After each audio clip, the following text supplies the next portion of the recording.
आप OBC army के राष्ट्रीय अध्यक्ष हैं और ओबीसी की हक की लड़ाई लड़ रहे हैं, तो किस तरीके से ओबीसी को न्याय दिलाना चाहते हैं, क्या उद्देश्य है आपका?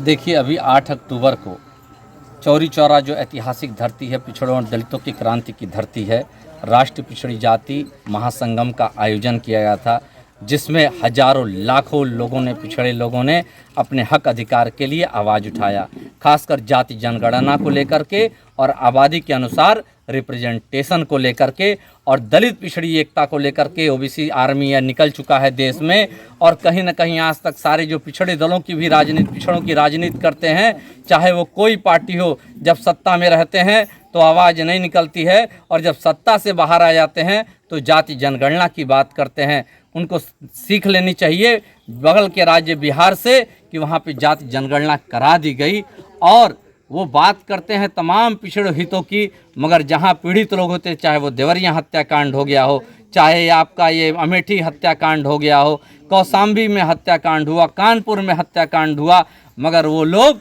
चुपचाप मौन होकर के केवल ट्वीट करने का काम करते हैं, सड़क पर लड़ने का उनका मुद्दा नहीं है। कहीं ऐसा लग रहा है कि सरकार के साथ भी अंडर द टेबल उनकी अंडरस्टैंडिंग हो चुकी है अपने बचाव में, क्योंकि अकूत धन संपदा के वो मालिक हैं। उन्हें लगता है सीबीआई और ईडी अगर बोलेंगे तो हमारा गला दबा दिया जाएगा, तो निश्चित तौर पर अब पिछड़ों की लड़ाई, दलितों की लड़ाई ओबीसी आर्मी निष्पक्षता के साथ सड़क से लेकर सदन तक और सदन से लेकर कोर्ट तक, जैसा आप जानते हैं जातिगत जनगणना को लेकर के हम लोगों ने 7 अगस्त को हमारी याचिका पर माननीय इलाहाबाद में हाई कोर्ट में सुनवाई थी, और हमारी ही याचिका पर पहली बार उत्तर प्रदेश में माननीय न्यायालय ने उत्तर प्रदेश सरकार को नोटिस दिया और 4 हफ्ते में जवाब देने के लिए कहा, मगर अभी तक सरकार ने जवाब नहीं दाखिल कर पाई, क्योंकि सरकार के पास जवाब ही नहीं है। मुझे मालूम है जब अगली कार्रवाई आएगी तो कोर्ट से इस जातिगत जनगणना पर न्याय जरूर मिलेगा।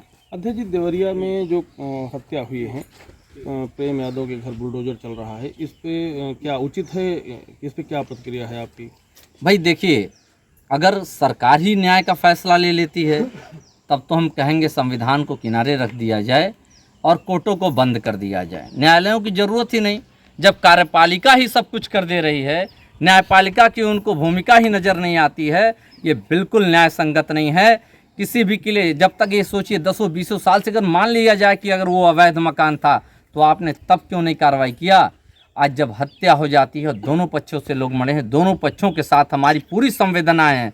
मैंने बार बार ये चीज़ कहा, पीड़ित की कोई जात नहीं होती और अपराधी की कोई जात नहीं होती है, मगर कहीं ना कहीं सरकार भेदभाव का, अपने वोट की राजनीतिक रोटियां सेकने के लिए भेदभाव करा रहा, आपस में जो आम हिंदुस्तानी है उसको लड़ाने का प्रयास कर रही है। और ओबीसी आर्मी बताना चाहती है कि यदि प्रेम यादव का घर गिरा दिया गया तो ये भी बताना चाहता हूँ कि उससे आलीशान मकान या पिछड़ा समाज चंदा जुटा करके बना देगा, मगर कहीं ना कहीं सरकार के ऊपर एक कलंक लगेगा न्याय की व्यवस्था की कि ये पीड़ित पक्ष दोनों था। जो अपराधी है, मैं तो कहता हूं अगर जो अपराधी है सख्त से सख्त सजा दी जाए, मगर जो पीड़ित है उसको न्याय दिया जाए।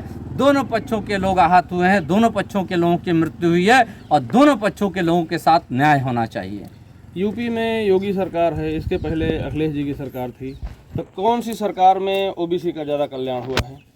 भाई मैं तो देख रहा हूँ जो ओबीसी की अगर सरकार थी पीछे, आप जैसा अखिलेश जी की सरकार पूछ रहे हैं, तो अखिलेश जी की सरकार को यह चाहिए था कि आज वो जातिगत जनगणना की बात कर रहे हैं, जब उनके लक्ष्य ताकत थी तो वो क्यों नहीं जातिगत जनगणना करा दिए?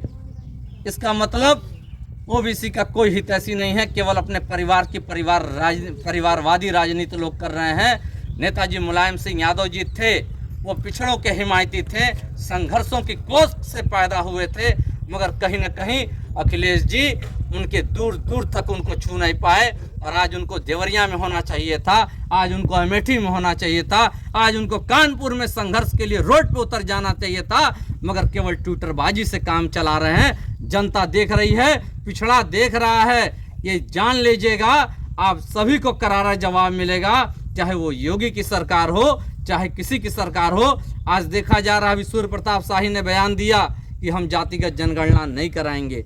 आपकी हैसियत है कि आप जातिगत जनगणना नहीं कराएंगे। 60% लोगों का निर्णय अकेले आप अपने एक जवान से दे देंगे। योगी जी ने भी जब हमारी याचिका पर परिचर्चा हुई विधानसभा में, कुछ विधायकों ने उठाया मामले को, तो योगी सरकार ने भी कहा कि हम जातिगत जनगणना नहीं कराएंगे। अरे मैं तो कहता हूँ माननीय न्यायालय के पक्ष में अभी पाला है, जो माननीय न्यायालय का निर्णय आएगा वो हमें स्वीकार होगा। आप गोरखपुर से आते हैं जी। यूपी के मुख्यमंत्री गोरखपुर से जी। हैं। उनका दावा है कि तमाम योजनाएं पिछड़ा वर्ग के लिए, कुम्हार आयोग, तमाम बोर्ड बनाए जा रहे हैं, तमाम योजनाएं बनाई जा रही हैं। इस पर क्या प्रतिक्रिया है आपकी? देखिए, जो हसीन नज़ारे दिखाई जा रहे हैं और गुलाबी तस्वीर दिखाई जा रही है, ये केवल सरकार की फाइलों में है। पिछड़ों के लिए जो योजनाएं हैं कहीं ना कहीं धरती पे नहीं हैं। पूंजीपतियों के लिए काम हो रहा है, बड़े बड़े लोगों के लिए काम हो रहा है। इन्वेस्टमेंट समिट हजारों हजार करोड़ रुपए खर्चा करके इन्वेस्टमेंट समिट हो रहा है। ये किसके लिए हो रहा है? पूंजीपतियों के। मगर रोजगार सृजन की अगर बात होती है, देखिए रोजगार से इसको एक बाजार माना जा रहा है। उत्तर प्रदेश भीड़ का बाजार है, जहाँ पे लोगों को जातियों में, धर्मों में बांट दिया गया है और बांटो और राज का करके राज किया जा रहा है।